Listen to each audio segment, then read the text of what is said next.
Good afternoon, everybody. Hi.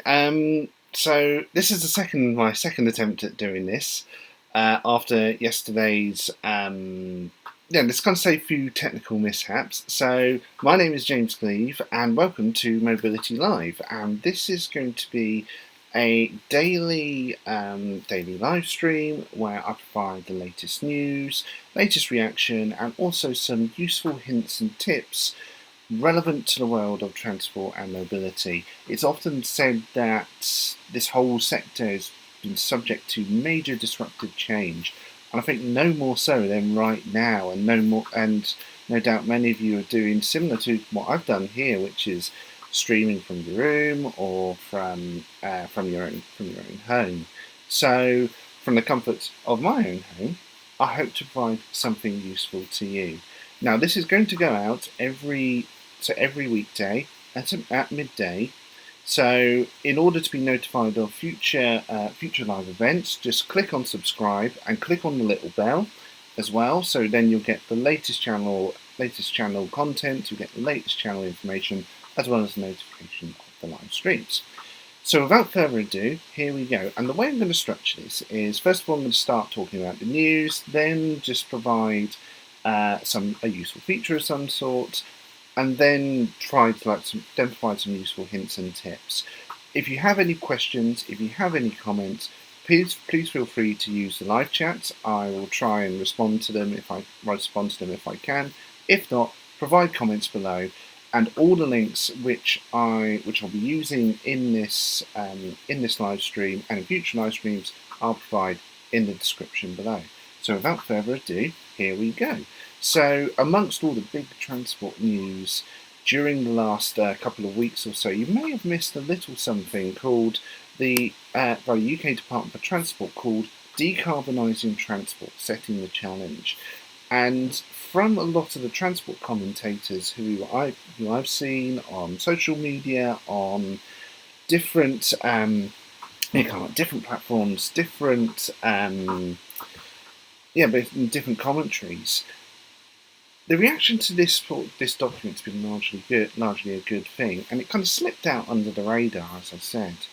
So what it does is it sets out the scale of the decarbonisation challenge affecting transport. So the UK Department of Transport wants to set a decarbonisation plan later on in the year, and they're using this document just to set out the scale of the challenge.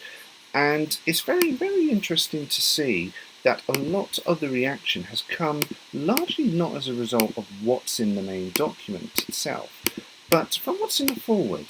So usually in these documents you have a foreword from the Minister of State for Transport. In this case, this is this gentleman here, Grant Shapps, and what they're particularly interested in, and some people have argued is gobsmacking, is this quote here.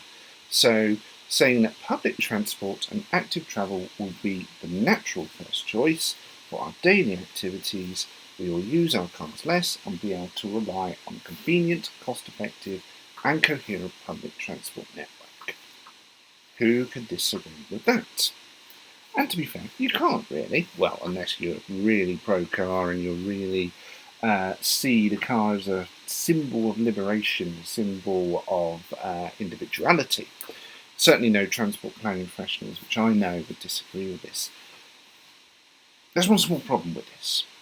It's very easy to take this quote out of the context of the whole report, and a lot of the report spends a lot of time just talking about this is what we've actually done, this is the current evidence on UK domestic greenhouse gas emissions, for instance, which transport unfortunately doesn't come out very well. There's all this evidence here on the uptake of different modes of transport, on all these different initiatives, and there have been a lot of initiatives. So the UK has been particularly good at investing in battery technology for electric vehicles. It's done quite well in terms of rollout of electric vehicle charging points through the Office of Low Emission Vehicles, and so it's generally kind of done an okay job. And it spends about the first 50 or so pages just listing, this is all this great stuff we've done, and this is the state of the evidence. But it's very easy to think about that outside of context, because on page 56 is arguably the most important graph in the whole document. This is the DFT's current predictions on how it's going to miss the 2050's net zero target. So, as you can see here, this is the level of greenhouse gas emissions from transport as recorded every year. This is what the DFT current policy projection is like, so that's all the existing policies which they have in place. And you can see it kind of goes out to here to around about 80 metric tons of carbon. But if we want to get down to zero, we've got to get down here. So that's a big gap which we need to fill, which we need to do.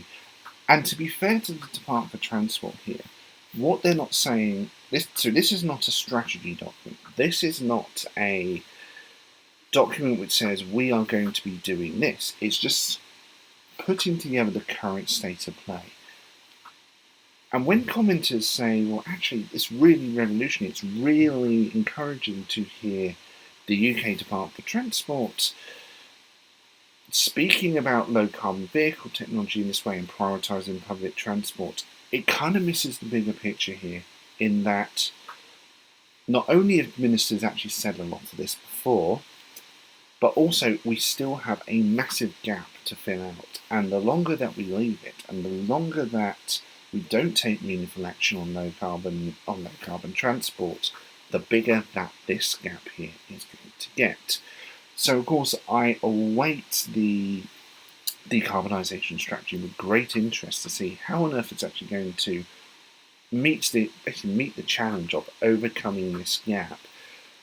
Also bearing in mind that two of the biggest transport policy initiatives currently that there are in the UK have been expansion of the road network. So people often now seem to forget that it was a lifetime ago, or only 4 weeks, that the UK government committed to spending £44 billion on strategic road upgrades over the next forthcoming 5 years, which is kind of not really do much to overcome this gap, I would personally say. And of course, its preferred option for airport policy is to expand London Heathrow. So it's a good start. It's a good document. I'm not that excited about it yet. I'll wait to see the detail.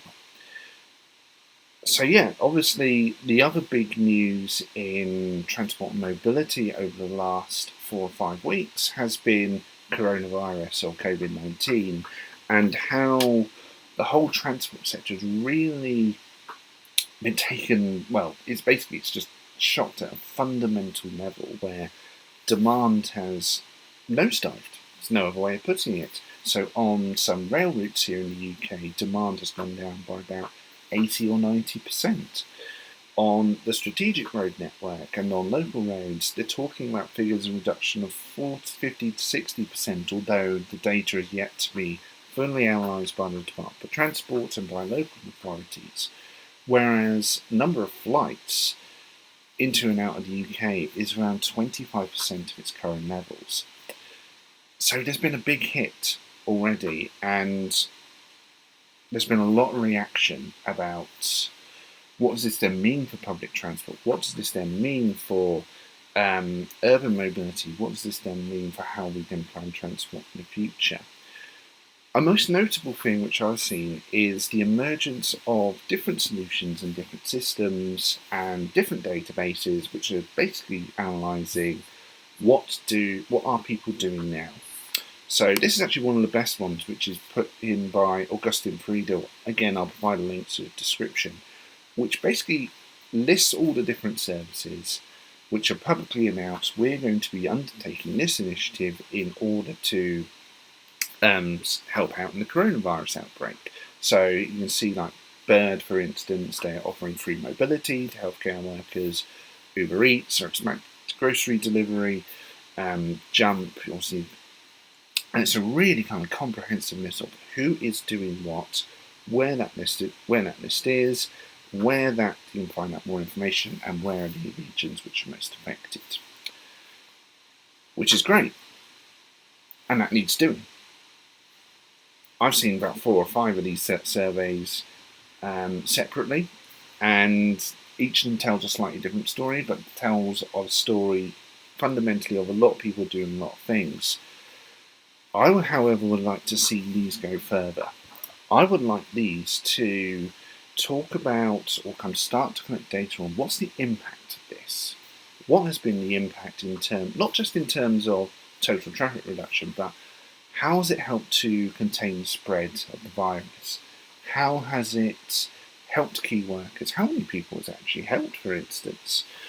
And I realise that a lot of this data collection is still at a very early stage, but this is going to be really useful intelligence and really useful indications of how people's attitudes and people's opinions of transport are going to be changing, so that when we do come out of this, there is something there, there's an evidence base there from which we can start to make decisions upon.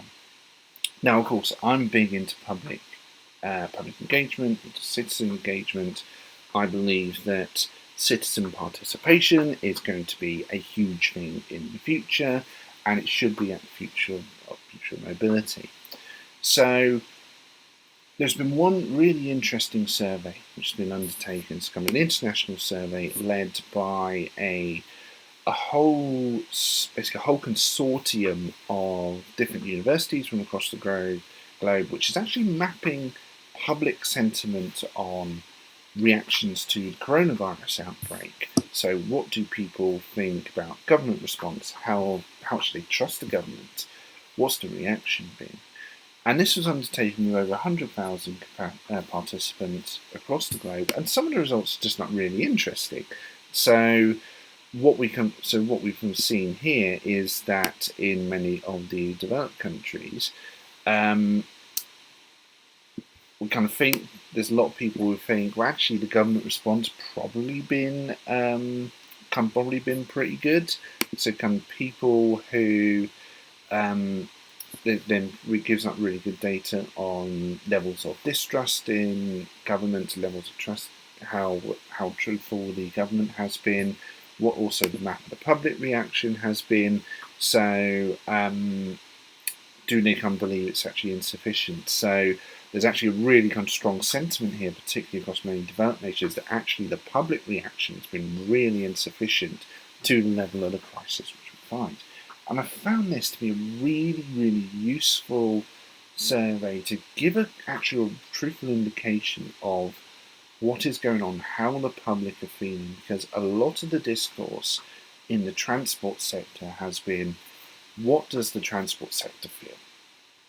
And understandable, I suppose. But we've also got to remember that we actually serve the public. We serve the citizens of our society, many of whom are extremely vulnerable right now, who are unable to get out, or if they are getting out, they're getting out in an entirely different way, and they need some support. And so if they feel that the public reactions has been insufficient and they don't necessarily trust their government's reaction, we should be the ones to help step up in that and be able to provide meaningful solutions to help them to ride out the forthcoming, hopefully it's the forthcoming weeks rather as opposed to the forthcoming months. And so, yeah, that is really quite a big challenge for us in the transport sector. So that's kind of all I really wanted to cover today. So I really appreciate your comments. I really appreciate your feedback, also your questions as well. So feel free to leave them in the comments below. As I mentioned, please subscribe to the channel. Please click on the bell so you can be notified of future live streams. But in the meantime, please be safe. Please look after yourselves, and I'll speak to you tomorrow. Thank you.